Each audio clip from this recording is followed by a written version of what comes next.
Putranya Pak Jokowi yang siapa namanya ya, yang wali kota Solo, Gibran aja ikut pawe ogoh-ogoh itu dikafir-kafirkan kok enggak.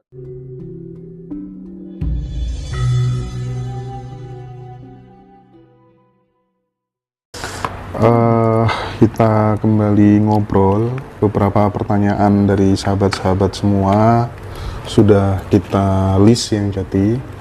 Yang pertama, kita ingin tahu, ini kan sekarang sudah banyak mulai ada kebangkitan spiritual, ya, kebangkitan spiritual di sembarang tempat. Nah, kira-kira apakah dengan adanya kebangkitan spiritual itu akan membuat banyak orang menjadi ateis? Menurut Yang Jati bagaimana? Spiritual yang mulai bermunculan, menjamur dan di mana-mana, berarti kegelisahan manusia itu sudah memuncak. Dan ini pasti akan masuk dalam satu era baru, karena kelihatannya secara politis pun kita ini sudah bingung. Hidup di negara yang bagaimana, ekonominya, politiknya, moral budayanya dan sebagainya sudah bingung. Oleh karena itu spiritual pada bangkit, mudah-mudahan beliau-beliau menyumbangkan sesuatu yang bermanfaat buat negeri ini. Nah, apakah itu akan kemudian berpengaruh kepada orang-orang yang tadinya begitu fanatik dengan agama, terus akan kemudian meninggalkan agamanya begitu? Menurut Yang Jati bagaimana? Agama nanti tetap akan dipakai oleh orang-orang yang butuh belajar mencari Tuhan, supaya spiritualismenya tinggi. Intinya seperti itu. Kebetulan apa hasilnya? Apa hasilnya? Manusia semakin rusak, negara semakin rusak, peradaban semakin tidak karu-karuan. Pasti ada sesuatu yang harus kita tanyakan bersama. Di mana letak kesalahannya?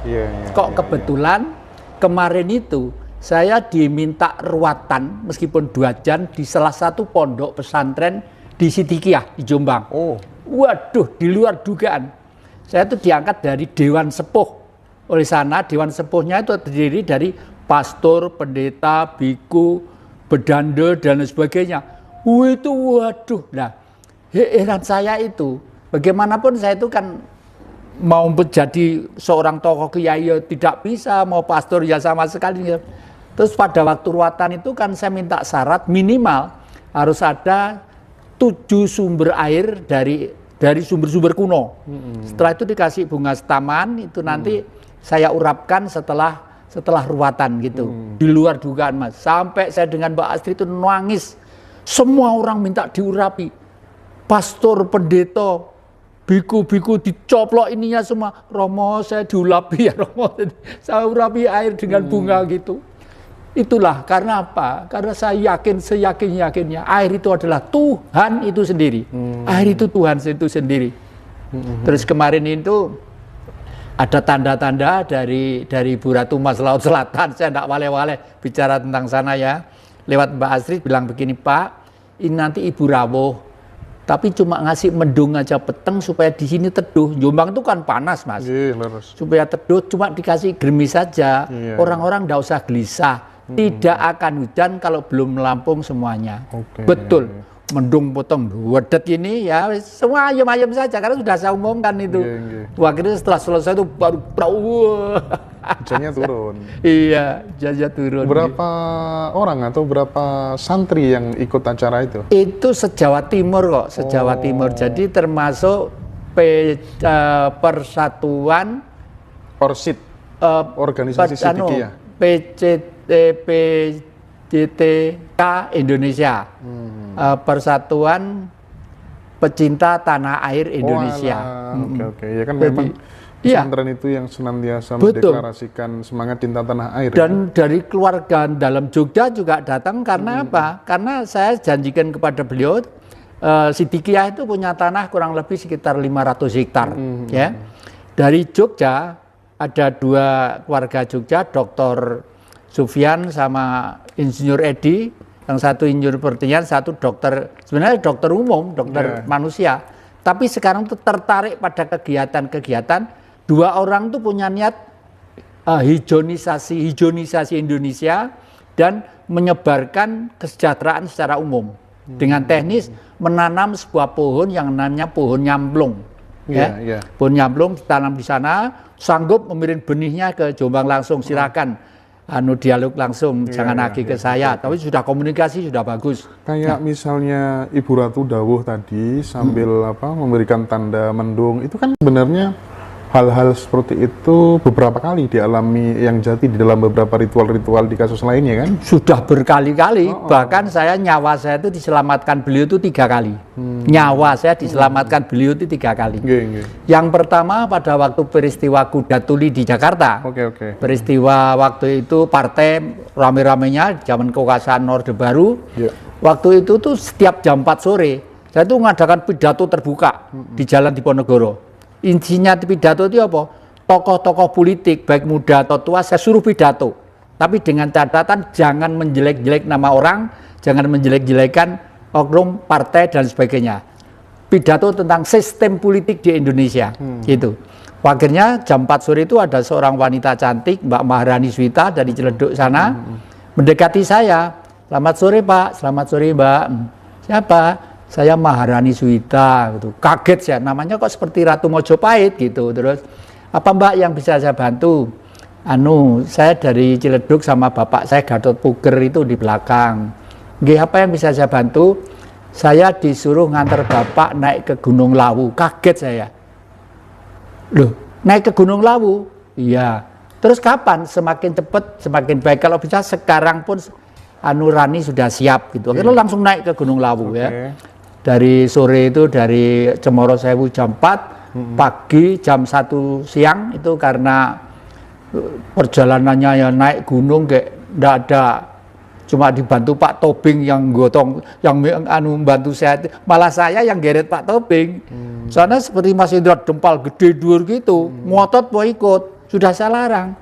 Sudah pernah naik gunung belum, jangan ikut, nanti capek, enggak usah. Pak Jati kecil aja kuat, masa yang gede tidak kuat gitu. Masih pos pertama sudah mengkes, sungguh mati saya tidak mau, tidak boleh bilang gitu. Bilang yang baik, enggak, biarin, saya lebih baik mati di sini, tidak apa-apa gitu. Ya sampean mati enak, yang gotong pulang itu siapa? Apa tak gelundung ini gini, gitu ya. Sampai atas, di sana sudah ada orang kemah. Terus setelah gitu saya ditegur, loh ini komandannya kok di sini? Komandan apa? Yang adakan ceramah tiap sore di Jalan Diponegoro kan Pak Jati. Tadi malam diserbu Pak, diserang habis. Semua orang habis, dikubur satu lubang, yang lainnya di blender di Rumah Sakit Mangunkusumo. Setelah dari lumpur dialirkan ke laut. Waduh Mas, demi Allah saya tidak tahu. Demi Allah saya tidak tahu. Saya ke situ, terus setelah turun saya tanya sama Mbak Rani. Yang di blender itu apa? Ya? Apa yang jatuh? Ya yang mati-mati itu. Jadi nggak dipendam semua karena lubang yang untuk mendem sudah penuh. Terus yang di blender kan menjadi lumpur. Banyak mahasiswa dong berarti? Ya mahasiswa ya banyak, mahasiswa pemuda banyak waktu itu ya. Terus setelah jadi lumpur kan cair, dimasuk lubang alirkan ke laut begitu. Terus setelah turun saya tanya sama Mbak Rani, siapa sebenarnya? Zaman kan belum kenal ibu saya, Ibu saya di Blitar, sama di Jakarta. Ibu siapa? Ibu Ratu Mas Laut Selatan. Jadi beliau yang menyelamatkan. Makanya di rumah saya selalu ada gambar beliau, selalu hari-hari tertentu saya kasih sesaji. Tidak apa-apa. Dikatakan musyrik, syirik, terserah yang katakan. Sekarang jangankan ini yang Jati ya, jangankan kemudian atur sesaji dibilang musyrik itu kan sudah terlalu biasa. Putranya Pak Jokowi yang siapa namanya ya, yang wali kota Solo, Gibran aja, ikut pawe ogoh-ogoh, itu dikafir-kafirkan. Kok nggak kamu yang jadi ogoh-ogohnya sekalian, kamu kafir, itu gimana? Nyadarkan orang-orang seperti itu. Ya ini yang nyadarkan ini nanti hanya lahirnya seorang pemimpin yang tegar di masa yang akan datang. Karena bangsa negeri sudah capek hidup dibodohi, tersiksa dan gelap, udah capek. Oleh karena itu pemimpin yang akan datang itu kelihatannya sangat dahsyat sekali, keberaniannya total. Makanya syaratnya nanti itu satu, beliau adalah orang yang cerdas, bijak, jujur. Itu pengganti Pak Jokowi? Karena? Itu pengganti Pak Jokowi? Kelihatan seperti itu, Pak Jokowi itu sudah terakhir. Terakhir Pak Jokowi itu sebenarnya ngisi waktu, ngisi waktu. Karena apa? Karena selama Pak Jokowi menjabat pun belum ada yang terjawab sejarah peristiwa di negeri ini. Khususnya tahun 65. 1965 sebenarnya itu titik klimaks dari sesuatu dialektika politik revolusi Indonesia, karena revolusinya adalah revolusi era milenium ketiga, dan kapitalis imperialis takut menggunakan kekuatan-kekuatan orang yang bisa diperalat untuk menjatuhkan Bung Karno. Nah, padahal pada waktu Bung Karno itu sudah jelas, Bung Karno itu satu, manusia, kalau menurut saya sebut aja nabi zaman baru. Bagaimana tidak? Dengan Pancasila itu semua agama rukun, semua guyup, ngebong dupo boleh, ini boleh, mau nyedit boleh, manu boleh, rukun, gitu ya. Nah, terus tapi pada waktu itu dijatuhkan, kalau Pancasilanya gitu masih abstrak, Mas. Pancasila itu masih kayalan. Orang berkayal pengen makan, ya durung wareg, ya panggah luwe, panggah lapar, karena belum makan. Itu kayalan. Nah, makanya di era baru ini kitab suci saya itu hanya sering ke sini. Ini adalah jalan masuk ke surga. Cara ke surga hanya satu lembar ini. Nanti siarkan khususnya. Lah ini adalah manusia seluruh dunia. Entah Eropa, entah Cina, entah Negro, entah Jawa, entah apa gitu. Semua adalah ini. Ini apa yang lincip-lincip di luar itu angen-angen. Semua makhluk yang hidup mesti punya angen-angen. Kenapa punya angen-angen? Kayaknya punya perut. Lah apa hubungannya perut dan angen-angen? Mbuh cacing, entah binatang, entah apapun, entah kerbau, entah gajah. Kalau perutnya lapar, angen-angennya mesti pengen cari makan. Itu kan angen-angen. Nah, sebenarnya yang pengen makan itu apa? Nafsu. Ini loh. Hitam ini daging dari tanah. Putih itu udara yang kita hirup. Merah itu adalah darah yang menjadi yang dari api. Kuning itu adalah tulang yang menegakkan tubuh kita. Nah, di tengah ini sinar emas. Ini adalah saya gambarkan Tuhan itu sendiri. Intinya manusia sedunia itu inilah. Maka dari itu pada waktu Bung Karno pidato tentang Pancasila di PBB, we have the 5 principles of Indonesia, belief of God, nationalism, humanity, democratic and social justice. Waduh, tepuk tangan gemuruh orang seluruh dunia. Dan Bung Karno mewujudkan itu dengan pergaulan yang disebut the new emerging forces. Itu menuju dalam satu dunia baru, ya, dunia baru. Lalu teknis bentuk kegiatannya adalah seni dan olahraga, sampai dibuatlah Senayan yang menjadi tempat kiprahnya orang-orang Asia Afrika ini di sana, gitu. Oke.